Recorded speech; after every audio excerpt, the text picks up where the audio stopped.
Seja bem-vindo ao podcast ESG na Prática, produzido pelo portal SP Rio+.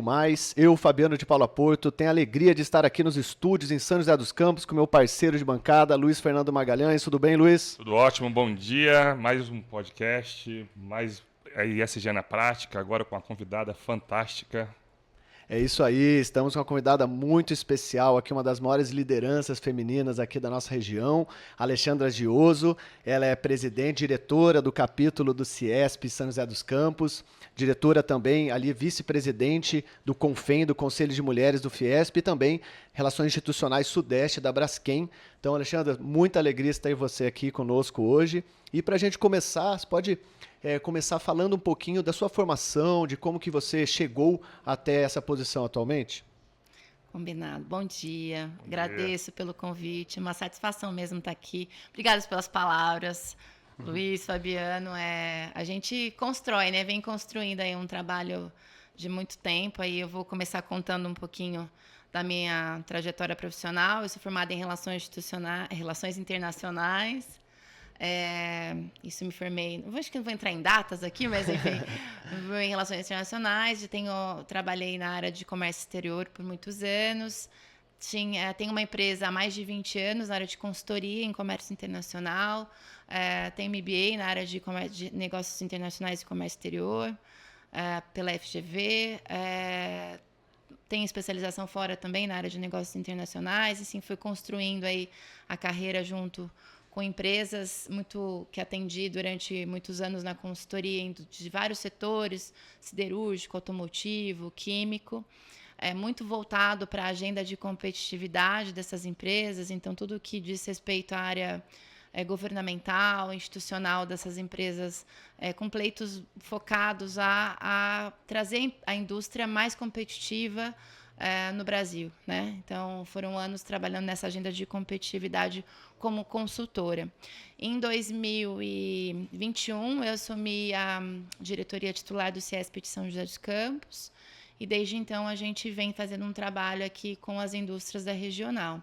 São José dos Campos tem aí, São José e mais 7 cidades aqui da região do Vale.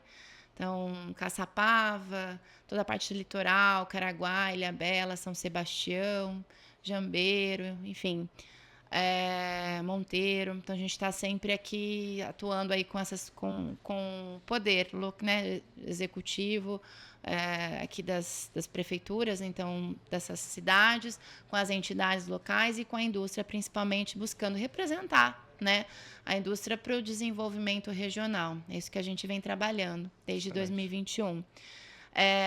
Estou em curso, né, no CIESP São José dos Campos. Lá no CIESP a gente tem uma diretoria e um conselho formado por indústrias de variados setores. E neste comecinho do ano eu assumi as Relações Institucionais da indústria Braskem, que é uma petroquímica, e tenho trabalhado aí com as plantas aqui no estado de São Paulo, trabalhando também na pauta institucional governamental, sustentabilidade, imprensa, né?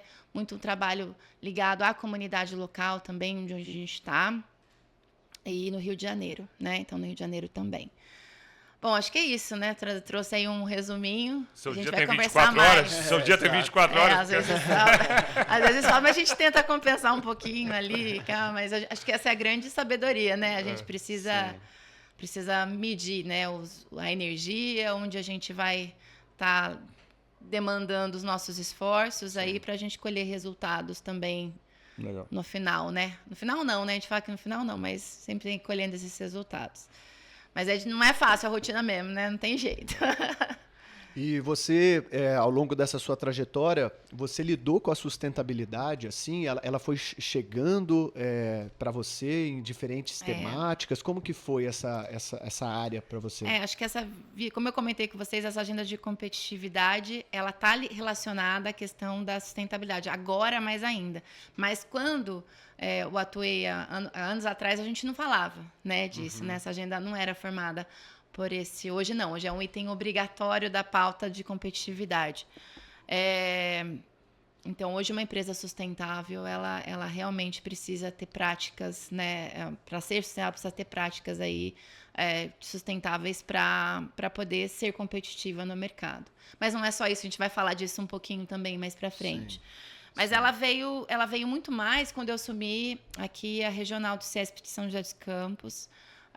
E aí eu tive a oportunidade também de ingressar na vice-presidência do Conselho Feminino da Fiesp. E lá eu trouxe muito uma pauta voltada a mulheres. Então entramos ali olhando não nossa sustentabilidade, mas de como que a gente pode trabalhar mulheres também na indústria, né? Essa questão da equidade, de gênero, representatividade. E aí, dessas pautas do Conselho Feminino, a gente começou a avançar muito mais para a parte sustentável mesmo, né? Dizendo assim, então a gente tem um programa, olhando ali para o Elas na Indústria, né? Que é o que o ano passado rodou e estamos aí na segunda edição deles. E aí a gente começou a entender que a região carecia muito de olhar para o tema social, para o tema de sustentabilidade, e começamos a trazer até para o CIESP esses temas mais próximos, como o Comitê de Sustentabilidade, que trata de temas ali bastante relevantes para a indústria.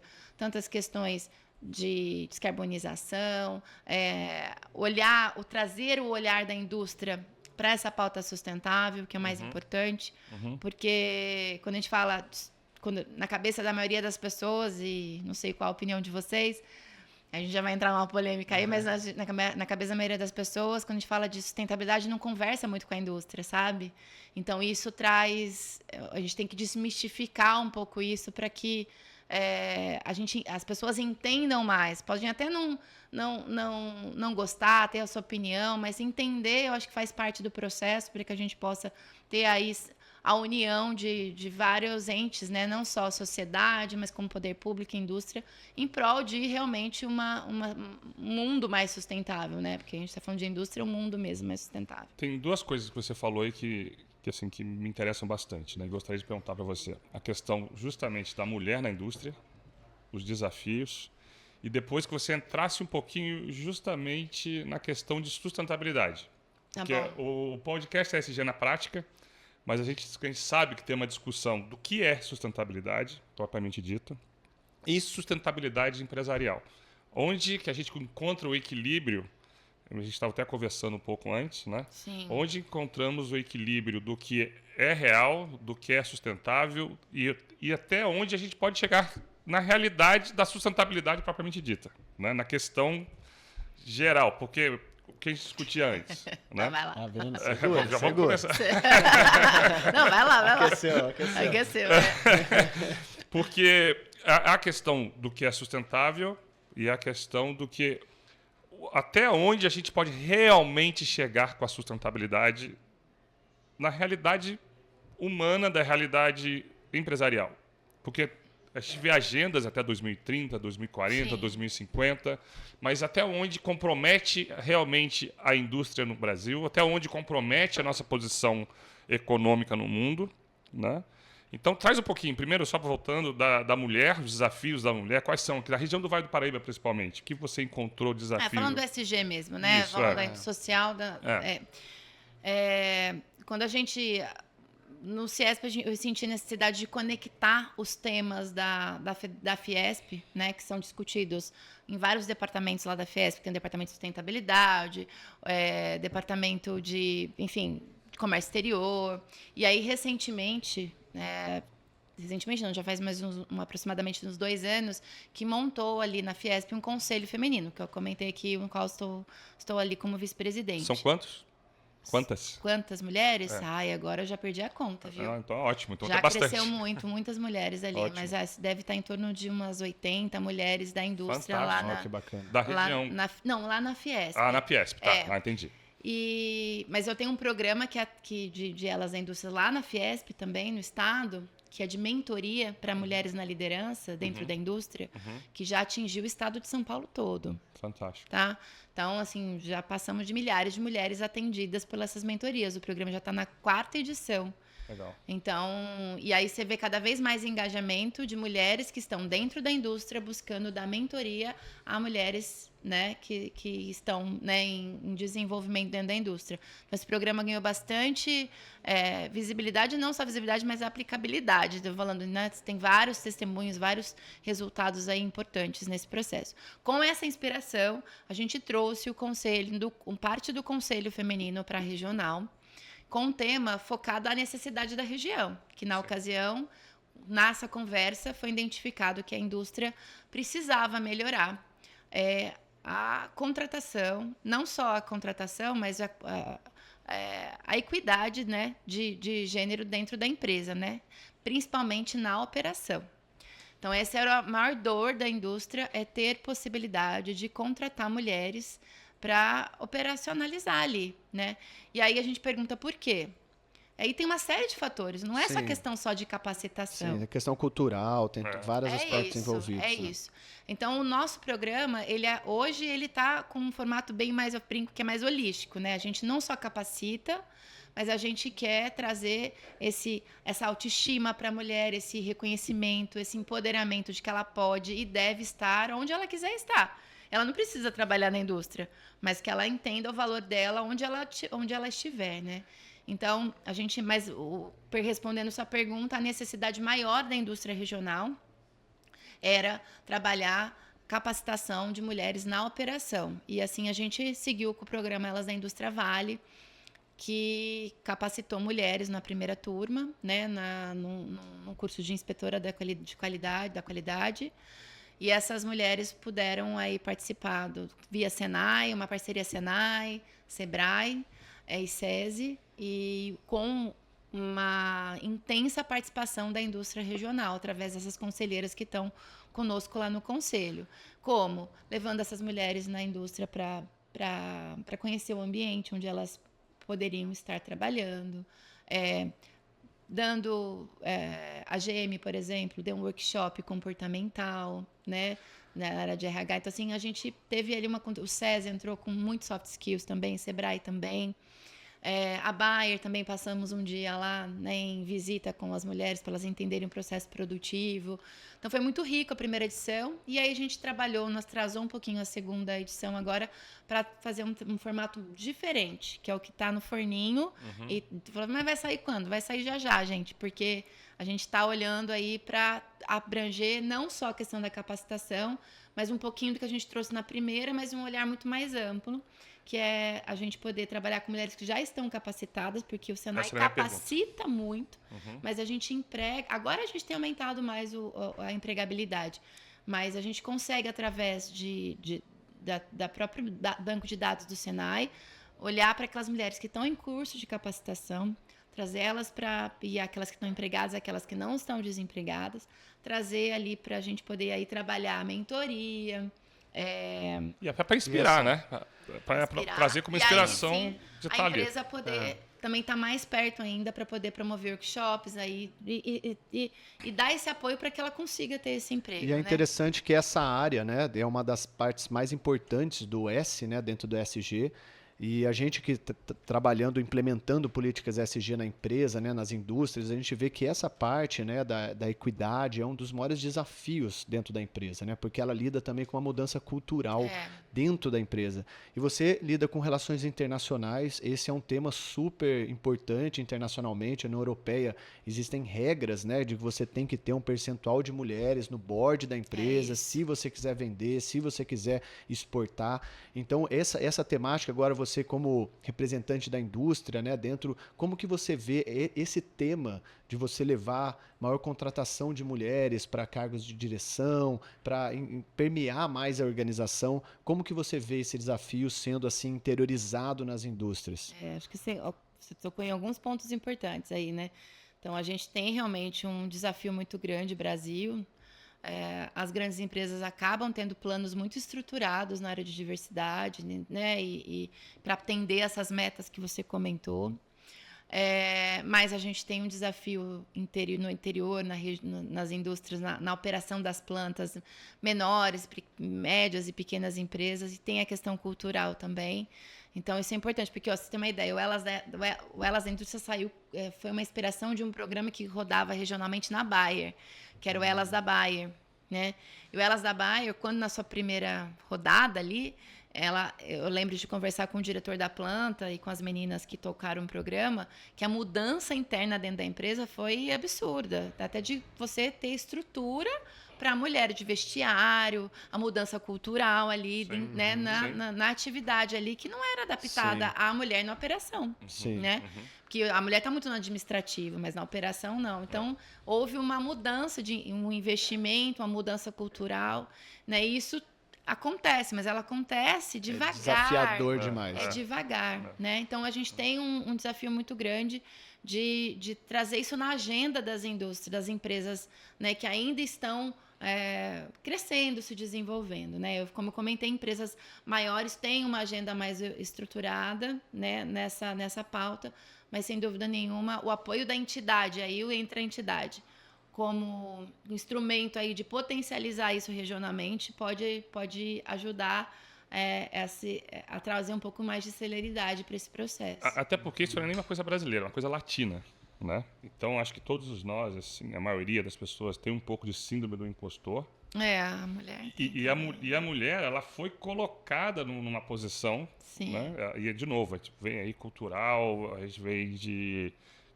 40 anos atrás, que o homem era o provedor, a mulher não podia nem trabalhar, né? Então, e hoje ela está ocupando o espaço. Acho que o trabalho de vocês ele é muito importante, porque traz a posição da mulher onde ela quer estar, como você diz, e ela realmente pode se sentir cada vez mais empoderada de ajudar dentro da casa. Hoje eu tenho famílias, por exemplo, que a mulher é a provedora.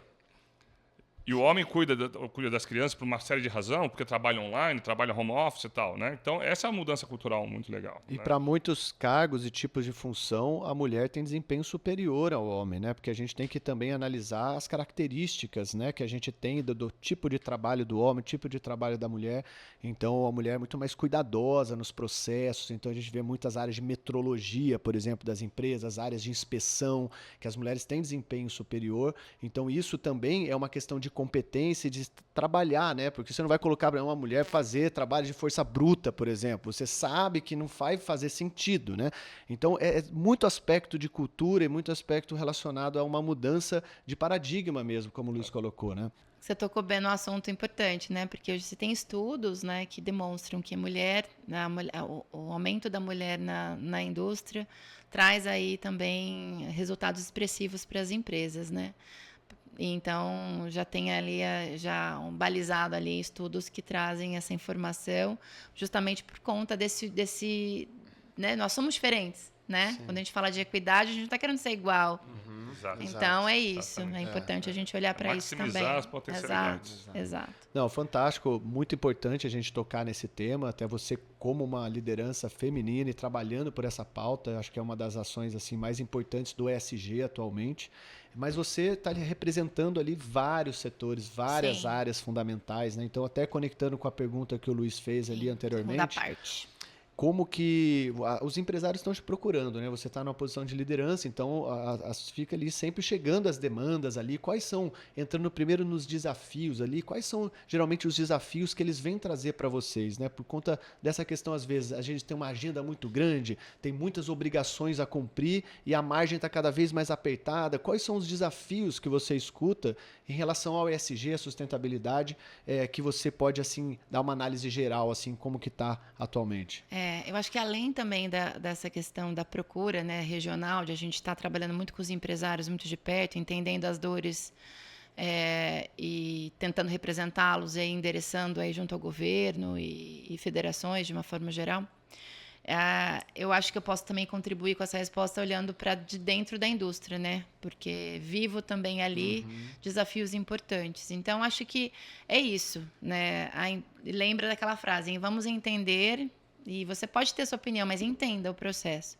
Então, eu vou falar do setor que estou, mas isso a gente pode falar para setores todos os setores ali, né? Todos têm a sua importância no processo, né? No processo do que a gente consome no dia a dia, né?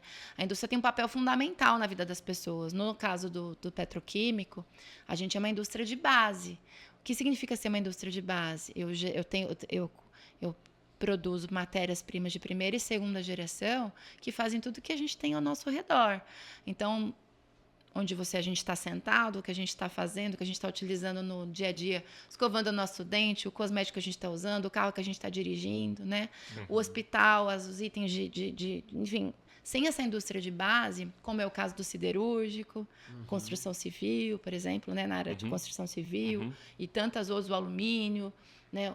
Enfim, todas essas indústrias de base que fazem a nossa vida estar neste dia, Sim. neste momento, né? Sim. Que a gente foram escolhas e investimentos que foram feitos lá atrás, né? E a permanência dessa indústria nos países é uma escolha. E não é uma escolha da indústria estar, é a escolha de todo mundo, da sociedade civil, do poder público. E aí eu quero entrar... Por que eu dei esse começo, né? Essa introdução? Porque existem muitas obrigações e a indústria cumpre com muitas delas, né? Quando a gente fala de compromissos, né, que a gente tem até 2030 estipulados ali, são feitos investimentos milionários, né? Grandes, eu vou falar de valores aqui. Eu posso dizer, por exemplo, em uma planta lá de São Paulo, quanto a gente investiu para ser sustentável com a nossa água, com a nossa energia e para poder ter um processo produtivo sustentável, né? E eu tenho meu trabalho de responsabilidade social junto à comunidade, e eu tenho um olhar para a economia circular, eu tenho um trabalho, nem olhar, um trabalho efetivo de economia circular, né, olhar para a questão da reciclagem, eu tenho uma responsabilidade ali também de trabalhar a questão não só da economia circular, mas também... Eu ia comentar dá para cortar essa parte, gente? Circularidade, dá, tudo bem. Não faz parte. Então, voltando, tá? Vou reformular aí a frase. Então, eu tenho um olhar para a economia circular, eu tenho um olhar para a responsabilidade junto aos projetos ali, eu tenho, com a comunidade, eu tenho um olhar também para educação ambiental, né? Porque tudo começa educando...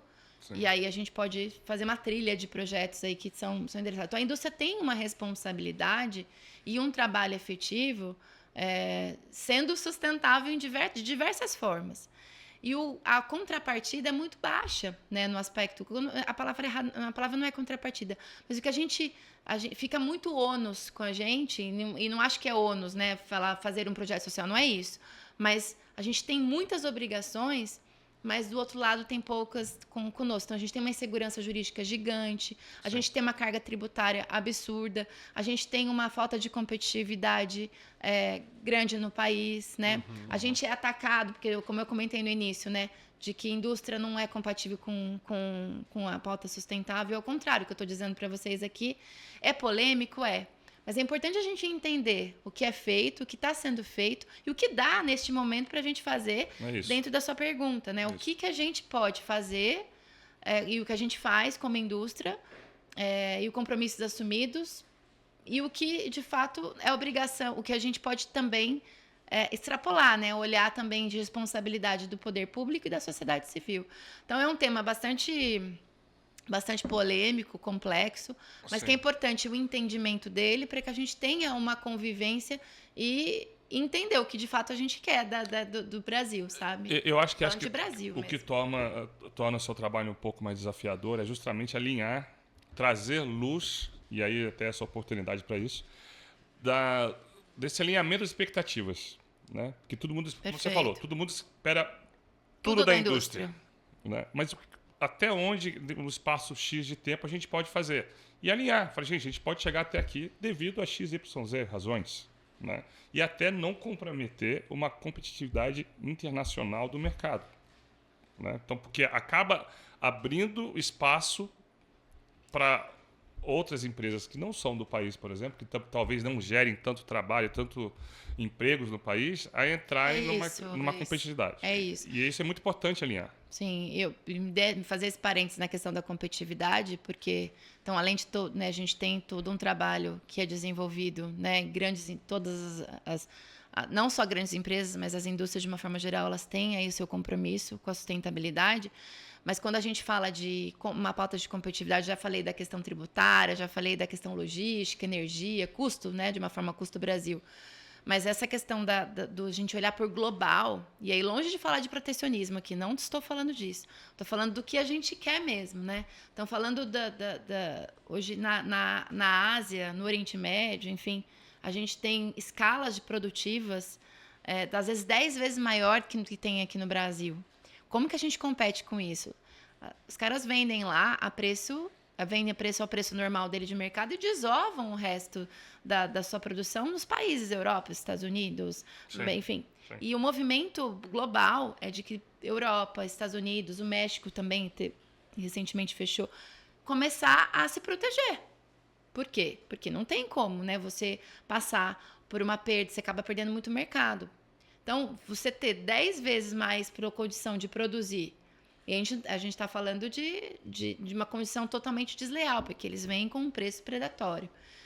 A perda de mercado, que é o market share, né, das indústrias, faz a médio e longo prazo que a indústria saia do país. Ou pare de produzir. Sai do país ou pare de produzir. E aí, de novo, volta a pergunta. O que a gente quer?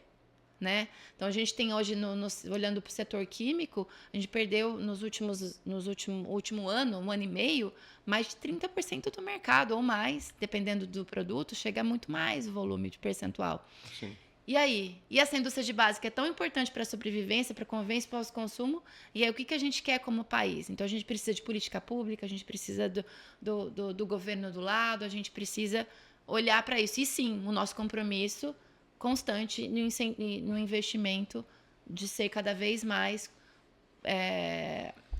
estar apropriado dessa agenda e trabalhando para ser uma indústria cada vez mais competitiva e sustentável. Então, acho que as duas coisas podem e devem, sim, andar juntas, e é o que a gente tem feito.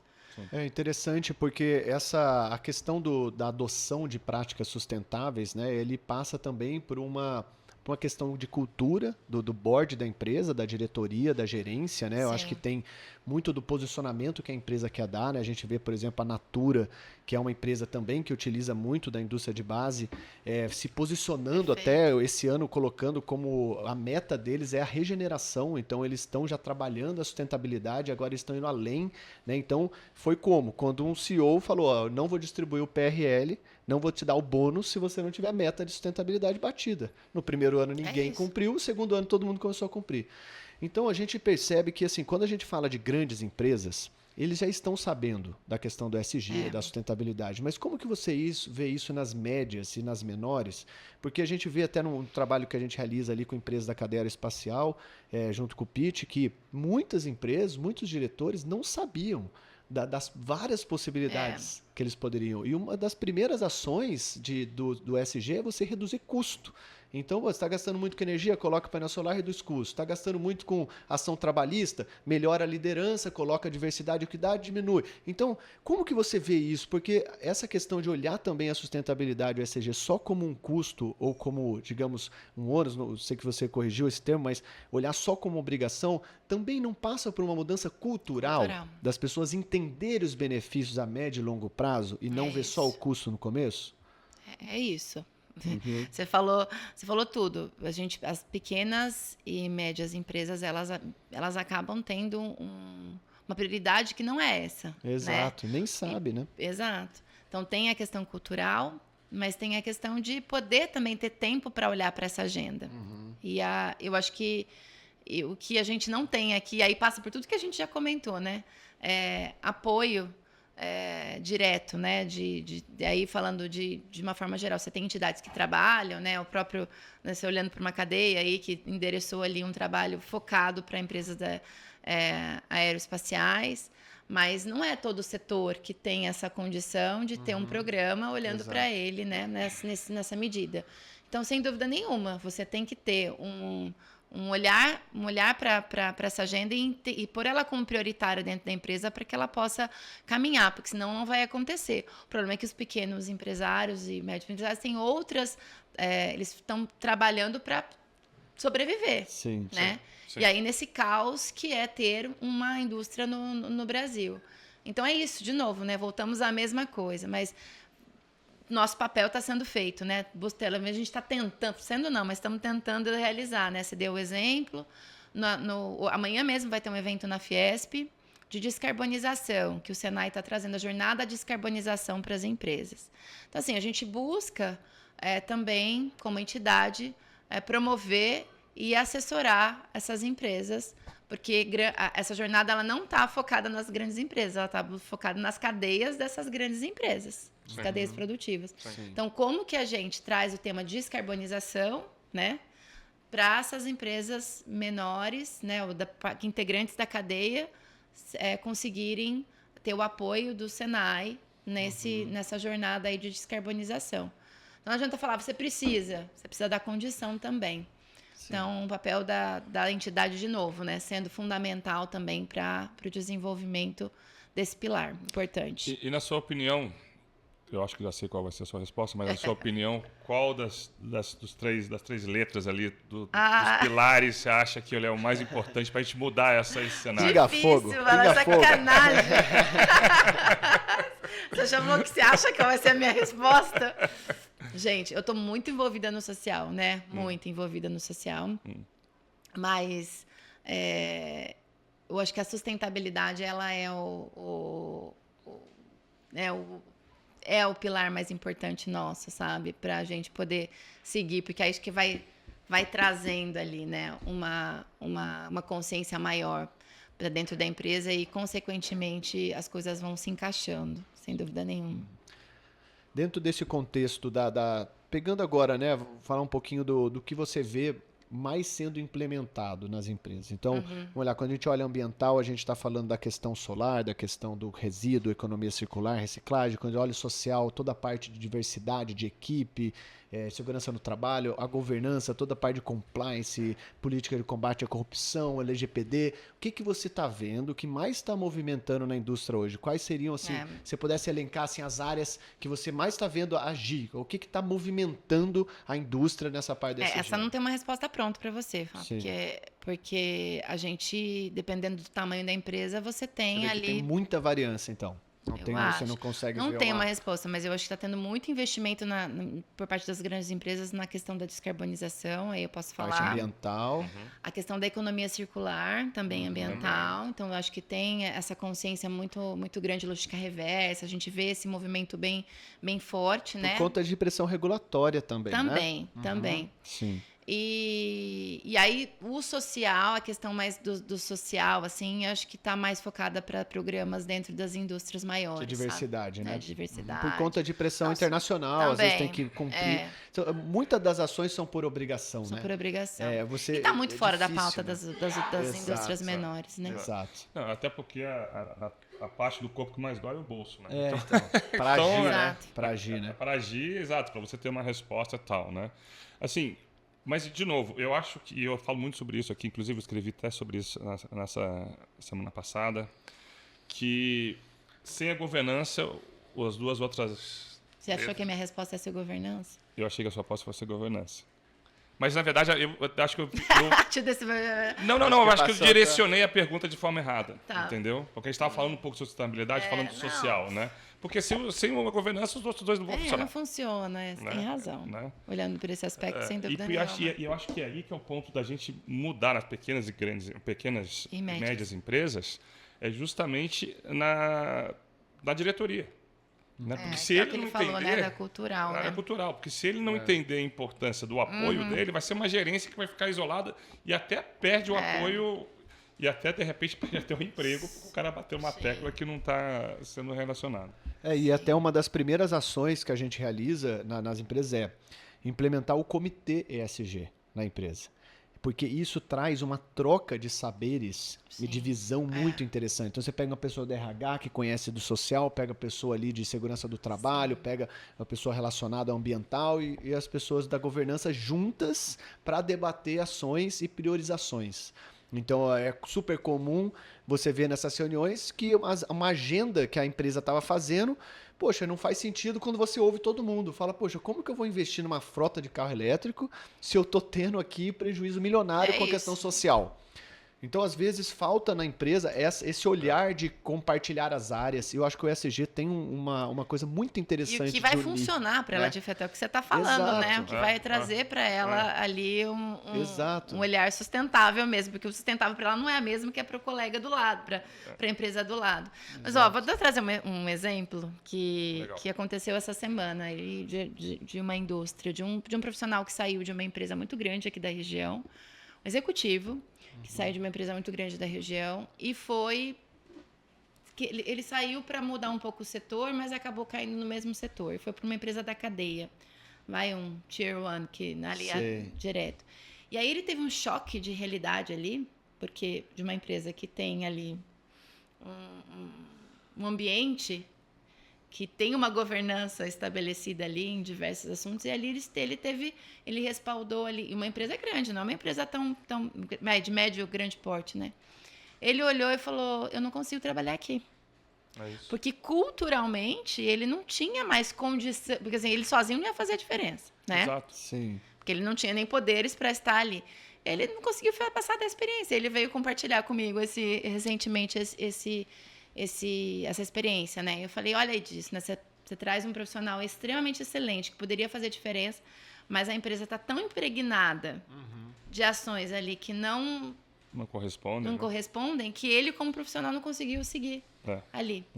Então, para você ver que o problema ele está muito, muito enraizado, né? É um esforço muito grande essa questão cultural mesmo, mudar nas indústrias, né? Isso é um trabalho que o RG faz muito bem, né? De mostrar ali, por exemplo, no pitch, no Pacto Tecnológico, de mostrar para as empresas que às vezes você tem de novo, o ESG romantizado.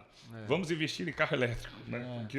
O romantizado mesmo. Né? Eu falo, não, olha só, cara, você tem aqui menos mulheres em liderança, você tem uma diferença salarial entre uma pessoa que está ajudando na operação, desde que está servindo um cafezinho até o CEO, você tem uma diferença de 90 salários, né?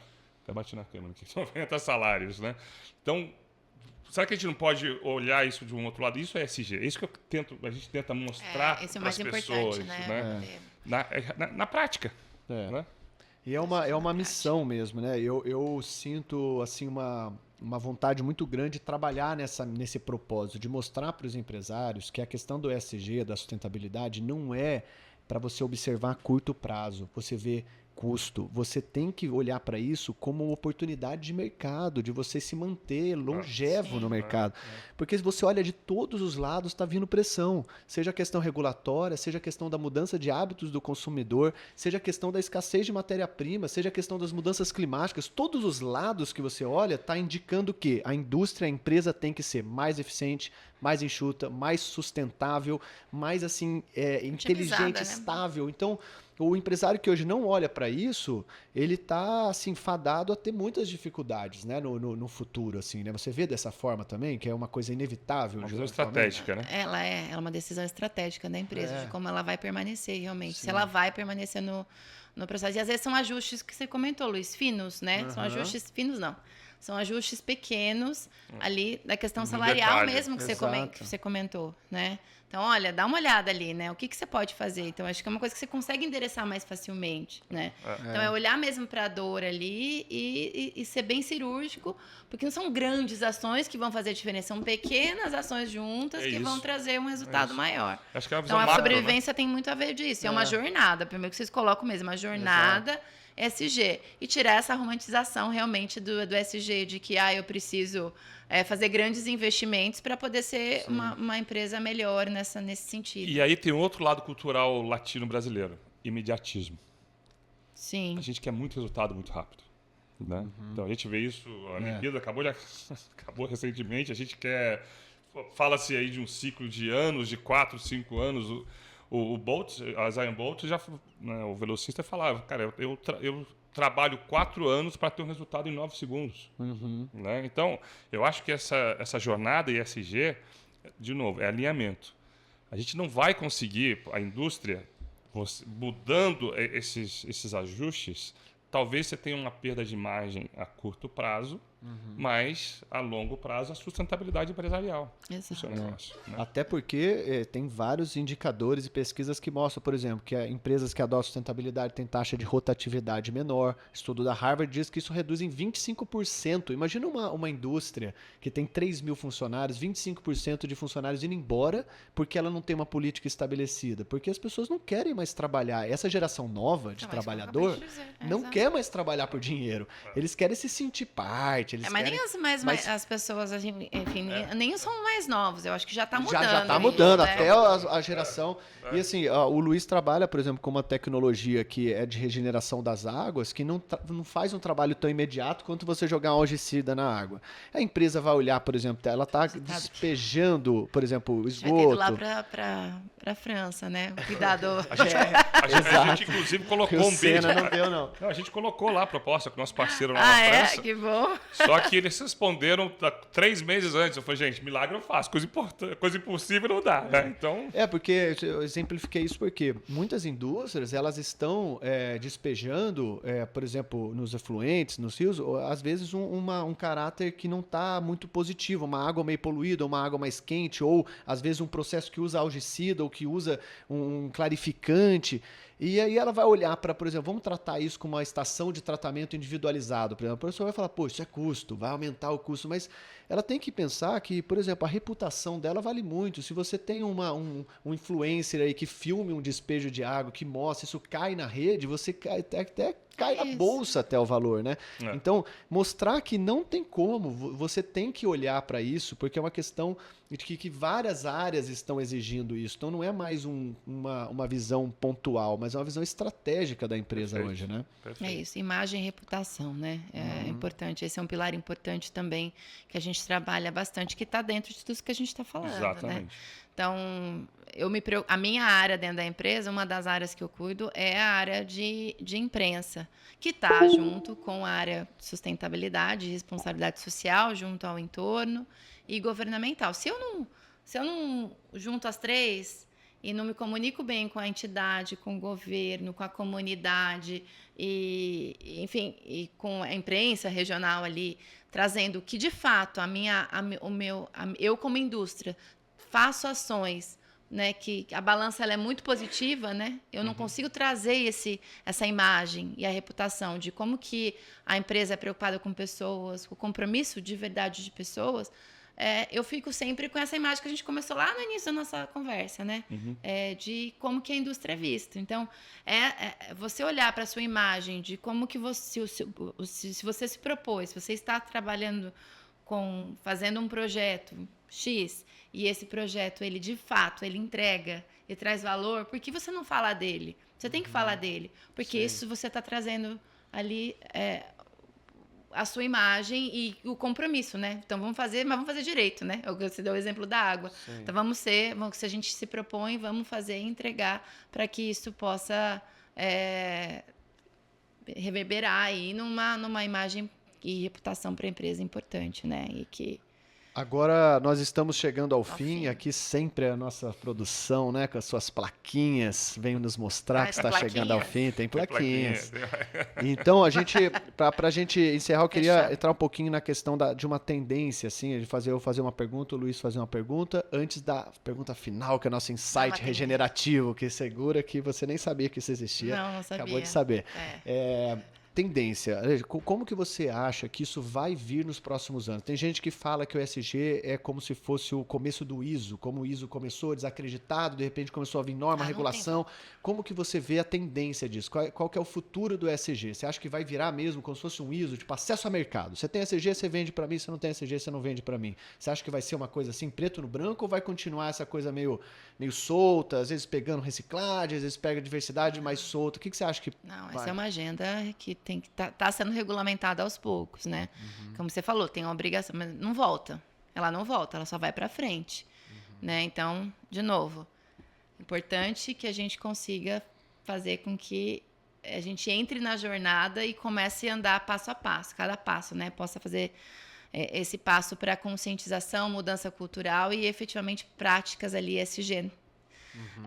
Mas falando de acesso ao mercado internacional, né? Hoje a gente tem já regulamentação para as empresas exportarem para a União Europeia, por exemplo, né? Países da Europa não tem ali que mostrar, tem um instrumento que regula o quanto que você pode exportar e se você está dentro da regulamentação proposta. Então, esse já é um instrumento prático de acesso ao mercado externo que já limita se você não tiver de acordo com a regulamentação imposta ali, né?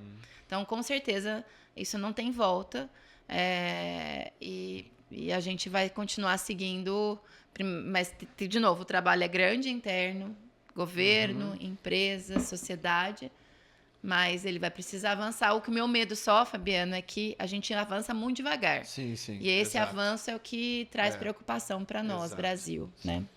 Eu gostaria de saber, Alexandra, qual o apoio que o governo dá para vocês, indústria, para justamente mostrar para a sociedade civil o que está sendo feito, né? Ou se você tem uma sugestão assim que fala, cara, o mundo ideal seria o governo nos ajudar nisso, acho. Vou te responder com uma ação prática, tá? Então, lá na Braskem, a gente tem um programa que chama Ser Mais. E ele ele trabalha a questão da economia circular, né? E ele une as ações das regionais, né, da indústria como um todo, ali, então todas as regionais, Bahia, Sul, São Paulo, Rio, Alagoas, unindo as regionais ao programa, né? Com um trabalho junto às cooperativas locais, né? E esse programa é um programa muito legal, que a gente capacita cooperativas para que elas possam ganhar mais escala, né? E consigam trabalhar essa questão da circularidade. Só que esse programa, sozinha, a indústria consegue andar muito pouco com ele. Ela dá um passinho de tartaruga. Sim. Porque é um investimento que você coloca lá no programa, mas o problema da cooperativa passa por vários outros assuntos que não é de responsabilidade, não é nem responsabilidade, mas não está dentro das ações do programa e nem daria para estar. Porque são políticas públicas, a relação que tem com o governo, empresa, enfim, uma série de coisas que precisam estar mais conectadas. Então, respondendo efetivamente, ele te trouxe um exemplo de que é um programa muito legal, que se tivesse integrado a governos e a consciência da população, porque aí também, a minha filha me questiona muito disso, ela fala, mãe, mas tem poluição e não sei o que, eu falo, filha, a gente precisa olhar para nossa parte também, né? Então, como que a gente vai descartar o nosso resíduo, né? Então, assim, o consumo consciente, o descarte consciente, para chegar na cooperativa, né? Aí ter o poder público envolvido e ter um instrumento, um programa que vai empoderar aquela cooperativa para trazer essa escala que a gente precisa. Então, assim, é um trabalho de todo mundo, né? Não é um trabalho de um só, como a gente já comentou. Então, voltando... Federal, você tem alguns programas que nesse último ano a gente tem falado muito de neoindustrialização, né, de trabalhar o desenvolvimento da indústria ancorado ali a questão da sustentabilidade, né? Então, é um pouco da prática do governo federal. Então, tem surgido estudos, consulta pública e programas que endereçam esse tema. Mas tem editais também, né? Tem editais, exato. Que endereçam esse tema e que a gente está trabalhando. Inclusive, saiu um edital agora para a questão de cooperativas, para investimento do governo. Então, o governo está olhando. Economia não posso circular. dizer economia circular para esse tema, por exemplo. Mas ainda falta bastante muitas ações e integração. Já no município, depende do município que você está. Então, depende da prefeitura que você está. Aqui a gente tem um exemplo em São José dos Campos, mas eu trabalho com outras prefeituras que não são. Tem outros que são mais, outros que são mais conscientes desse tema. São José dos Campos, a gente tem um exemplo em vários sentidos aqui em São José dos Campos. Não me deixa ser polêmica aqui de novo. Mas acho que São José dos Campos já tem hoje um olhar para a sustentabilidade muito... E aí, falando de sustentabilidade geral, né? Sim. Então, a gente tem ali um trabalho muito, muito legal, que pelo menos endereça e olha, né, para a necessidade ali da população. Legal. E aí são geralmente prefeituras que são mais ricas, né? Que são cidades mais desenvolvidas. Então, essas estão mais asseguradas, mais salvaguardadas. Outras... ainda a gente precisa do olhar desse poder público conscientizando para poder agir na prática, tá? Então, é um pouco disso. Bom, perfeito, Alexandra, alegria ter você aqui conosco, mas antes de você nos deixar, a nossa pergunta chamamos de Insight Regenerativo, que perguntamos para todos os nossos participantes, que é o seguinte: qual foi a maior lição que o seu trabalho, assim, a sua atuação ensinou para você, que você pudesse passar com sua trajetória?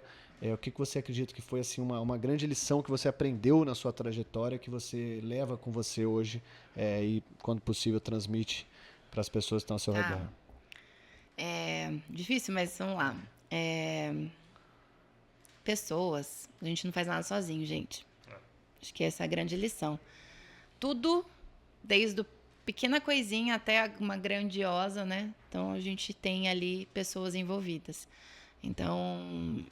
a gente acho que a grande lição, eu até falo, né, para minha equipe, para as pessoas que a gente acaba conversando, que o caminho é mais longo se você não tiver ali os seus soldados juntos ou as pessoas que estão trabalhando junto com você nesse propósito. Então, a grande lição, acho que a vida me trouxe é poder trabalhar com as diferenças e as diferenças elas fazerem parte do processo, sabe?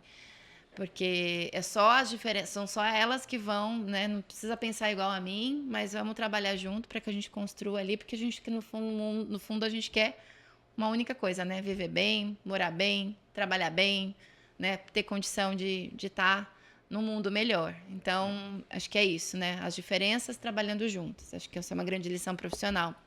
E confiar no processo, sabe? Se você entrou num processo, eu sempre falo, o resultado não é imediato, é isso que você comentou aqui, né? A jornada faz parte, né? E aproveite essa jornada, né? Esses dias eu estava fazendo a abertura de um programa lá da Braskem, que chama Empreendedoras Braskem, e aí todo mundo quer chegar no final da capacitação, né? Para o negócio e tal. Eu falo assim, a melhor parte é a gente aproveitar a jornada, a gente não costuma não aproveitá-la. E acreditar que tem pessoas capacitadas que vão ajudar você a chegarem no final. Mas aproveitem, se deliciem nessa jornada, porque é ela que vai fazer a diferença de como que você vai entregar lá na frente. Então, acho que são essas duas coisas, sabe? A colaboração e o processo. Se você se impôs a estar ali com esse propósito, acredita que o SG ele vai prosperar, que ele vai seguir, que é importante a gente fazer o trabalho de formiguinha do dia a dia, que lá na frente a gente vai ver e colher esses resultados. Acho que é isso. Perfeito, Alexandra, muito obrigado. Mais um SG na prática, abordando as nuances da indústria, né? Com a nossa grande liderança feminina aqui da região. Alexandra, muito bacana os insights, eu acho que é um desafio imenso, né? Tem muita coisa a ser feita, mas eu acho que a entrevista deu para trazer os principais pontos ali de discussão. E, Luiz, muito obrigado. Mais um programa juntos. Obrigado. Vamos nessa. Mais uma vez, obrigado, Alexandre. Obrigada Acho que foi ótimo trazer essa visão assim, de indústria, trazer o papel da mulher na indústria, que eu acho que é fantástico. Então, parabéns pelo trabalho, parabéns por tudo que você está desenvolvendo. E, Fabi, obrigado mais uma vez. Vamos nessa. Tamo junto. Valeu. Valeu, gente. Um abraço. Tchau, Até tchau. a próxima SG na prática.